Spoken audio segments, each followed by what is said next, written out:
చాలామంది నెలాఖరు వచ్చేసరికి అప్పులు చేయకుండా ఉండలేరు.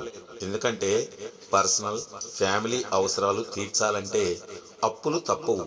మరి ఫ్రెండ్స్, కొలీగ్స్, పక్కింటి వాళ్ళు, తెలుసున్న వాళ్ళు ఇలా మనకు అప్పిచ్చే వాళ్ళ కోసం వెతుకుతాం కదా. ఇకపై నెలాఖరులో అప్పులు చేయకుండా మీ అవసరాలు తీర్చుకునేలా ఫైనాన్షియల్ బడ్జెట్ వేసుకునేందుకు మీకోసం 5 చిట్కాలు ఇక్కడ ఉన్నాయి. ప్రస్తుత ప్రపంచంలో పర్సనల్, ఫ్యామిలీ అవసరాలు తీర్చడం కోసం ప్రతి ఒక్కరికి డబ్బు అధికంగా అవసరం అవుతుంది. గతంలోనూ అందరూ ఇలాగే వ్యక్తిగత కుటుంబ బాధ్యతలు తీర్చేవారు. అయితే ఈ కాలంలో ఖర్చులు అధికమయ్యాయి. అవసరం ఉన్నా లేకపోయినా ఆఫర్లు ఉన్నాయని మాల్స్కి వెళ్ళి వస్తువులు కొనుక్కోవడం చాలా కుటుంబాల్లో అలవాటుగా మారిపోయింది. టైంపాస్ చేయడానికి షాపింగ్ మాల్స్, మార్కెట్కి వెళ్ళి జేబులు ఖాళీ చేసుకునేవారు ఎంతోమంది ఉంటారు. ఇలాంటి అనవసర ఖర్చులు తగ్గించుకునేలా ఆర్థిక నిర్వహణ చేయగలగాలి. జీతంలోనే అవసరాలు తీర్చుకోవడం ఎలా? ఆర్థిక నిర్వహణ అనేది పెద్ద జీతం పొందే ఉద్యోగులకు మాత్రమే అని మీరు అనుకుంటే పొరపాటు పడ్డట్టే.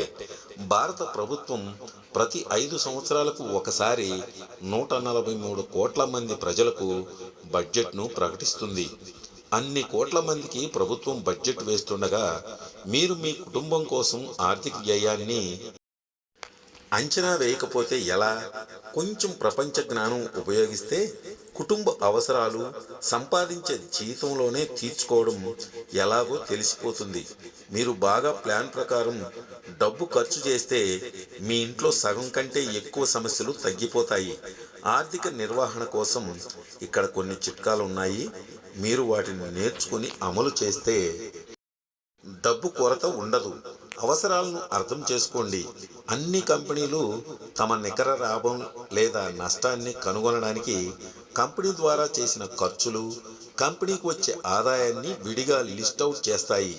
దీని ప్రకారం మీ వార్షిక లేదా నెలవారీ ఆర్థిక లావాదేవీలను ట్రాక్ చేయడానికి, అర్థం చేసుకోవడానికి మీరు ఈ పద్ధతిని అనుసరించవచ్చు. ఈ జాబితాలో విద్యుత్ బిల్లులు, మొబైల్ బిల్లులు, పిల్లల స్కూల్ ఫీజులు, కిరాణా, ఇతర గృహ అవసరాలు వంటి స్థిర ఖర్చులు ఉంటాయి. ఈ ఖర్చులను ఆపలేము. బయట నుండి ఆహారం ఆర్డర్ చేయడం, అనవసరమైన వస్తువులను కొనడం, ఇతర వివక్షణ ఖర్చులు, ఇవి మీరు కంట్రోల్ చేయవచ్చు. ఎమర్జెన్సీ ఫండ్ కోసం సేవ్ చేయండి. జీవితంలో ఎవరైనా అత్యవసర పరిస్థితిని ఎదుర్కోవడం సహజం. ఊహించని పరిస్థితులు ఆర్థిక భారాన్ని పెంచుతాయి. ఈ పరిస్థితిని ఎదుర్కోవడానికి అత్యవసర పరిస్థితుల కోసం ప్రతి నెల మీ ఆదాయంలో కొంత భాగాన్ని పక్కన పెట్టడం చాలా ముఖ్యం. ఇది అత్యవసర నిధి. ఊహించని ఖర్చులను అత్యవసర నిధి నుండి తీర్చవచ్చు. ఈ నిధి మీ కుటుంబానికి రక్షణగా పనిచేస్తుంది. మీ నెలవారీ బడ్జెట్ను సురక్షితంగా ఉంచుతుంది.